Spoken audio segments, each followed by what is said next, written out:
I have another listening practice video for you today. There are two men in today's conversation. Welcome back to my channel. If you're new here, my name is Karen, and on my channel, I help you bridge the gap or close the gap between the English that you learn in the classroom and the English that's actually used in real life. So if you'd like to learn some more real life English, then don't forget to press the subscribe button below and also the bell so that you don't miss any of my future videos. Today, we're going to be listening to two guys having a conversation. They're friends. They're actually good friends. So they're quite comfortable with each other. They're very relaxed. And they're just having a chat. I'll play the file 4 times as per usual, twice at the normal speed and another 2 times at a slightly slower speed. And today I just have one question for you. Is he a good dancer? And then after you listen to the conversation, we can study some of the words that they use today. Okay, let's go. Well, I went off with a bunch of people to a really nice bar, but I do remember later on that night dancing on the table. But why, you're a crap dancer. Why would you dance on a table so everyone can see? It's mortifying. Aren't you embarrassed? Am I really a crap dancer? I thought I was good. I've got rhythm. Well, I went off with a bunch of people to a really nice bar, but I do remember later on that night dancing on the table. But why, you're a crap dancer. Why would you dance on a table so everyone can see?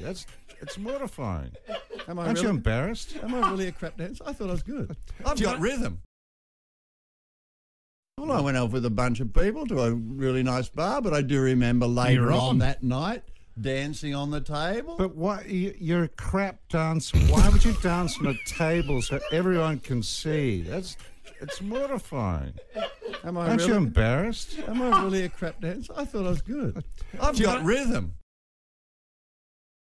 Well, I went off with a bunch of people to a really nice bar, but I do remember later on that night dancing on the table. But why, you're a crap dancer. Why would you dance on a table so everyone can see? It's mortifying.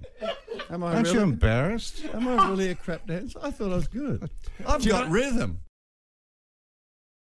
I went off with a bunch of people to a really nice bar, but I do remember later on that night dancing on the table. But why, you're a crap dancer. Why would you dance on a table so everyone can see? It's mortifying. Am I really? Aren't you embarrassed? Am I really a crap dancer? I thought I was good.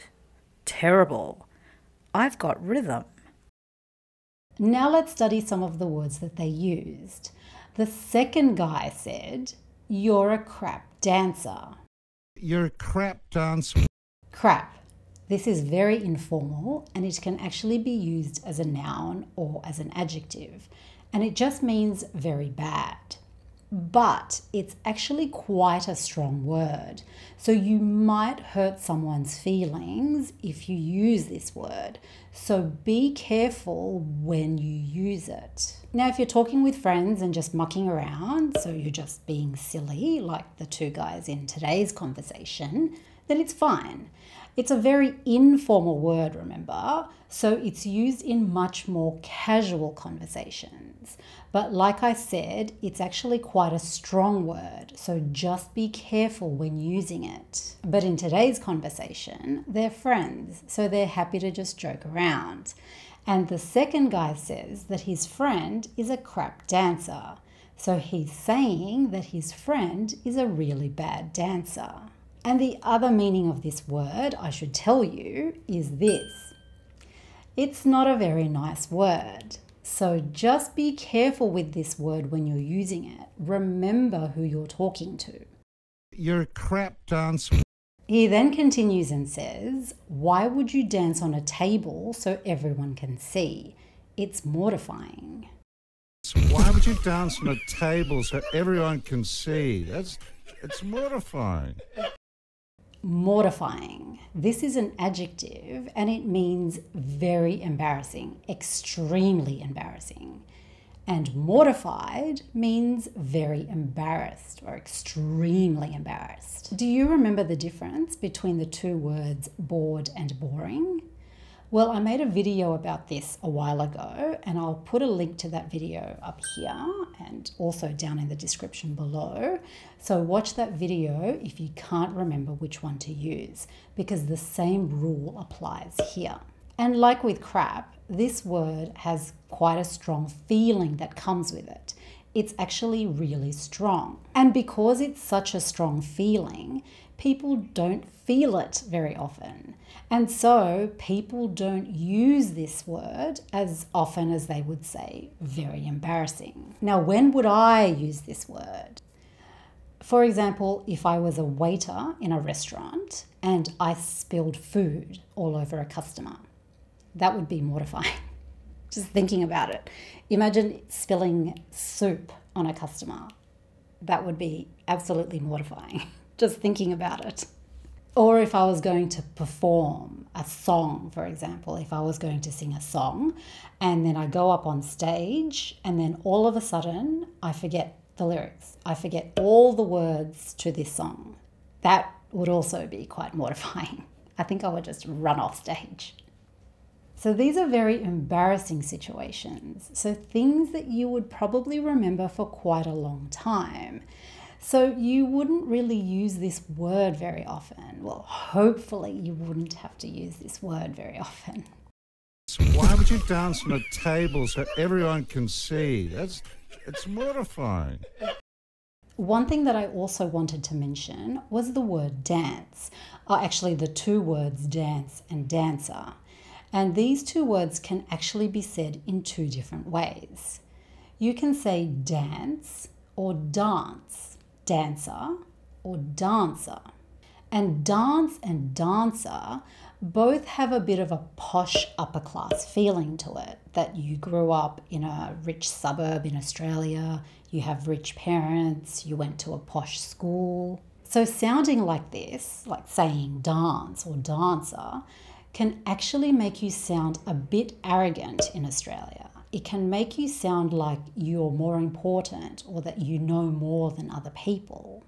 So there's a bit of a tall poppy syndrome in Australia where we don't really like people who are much richer or much more successful than other people. So I just wanted to let you know a little bit about Australian culture.